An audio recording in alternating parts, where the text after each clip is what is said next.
The camera point device is one of the newer devices in Gimkit, and it's kind of an odd device, but it opens up some interesting game design possibilities. So this is the camera point device, and what it does is it essentially lets you detach the camera from you as the player and place it somewhere else. So this could be really useful for like cutscenes or hidden information. Basically, if you want to show something that's not attached to the player, um, you can use a cut point device to move that camera. So if we look at the device, it's very simple. We just place the device down and activate it with a channel.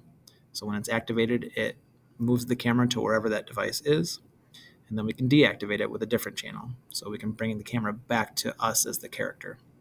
So very straightforward. And there are some interesting odd quirks with this device that open up some other possibilities too.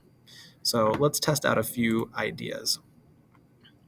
Um, so I've set up a room and I can't get out of this room, but I have zones in each of the corners that all activate different camera point devices. Um, so zone could be a way of triggering a camera point. I kind of wander into a space that I don't realize is going to all of a sudden take my camera somewhere else. Um, Now I'm moving off camera right now. I can still move my character even though I can't see what I'm doing. So that's an interesting quirk about this device. And you can kind of use it as almost like a blindfolded exploration game dynamic, right? So that in this zone, when I wander out of the zone, it automatically turns off that camera point device. It sends the channel that turns it off.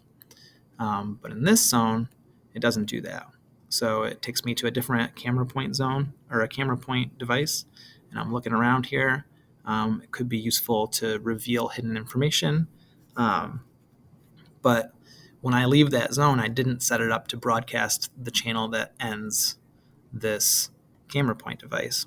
So another way that you could manage that is you could have the player just kind of wander around until they stumble into a button or a trigger that broadcasts that channel.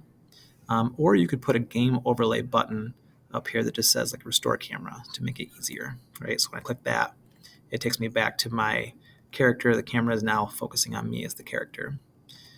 You could take that a step further and add a time element to this, where when I wander into this zone, I can see briefly for 2 seconds what happens at that camera point. So if I want to briefly reveal some hidden information for players to try to pay attention to, I could do that as well. And I just used a repeater device for that, but you could use lots of different things. But that's a way to add that time element as a game dynamic.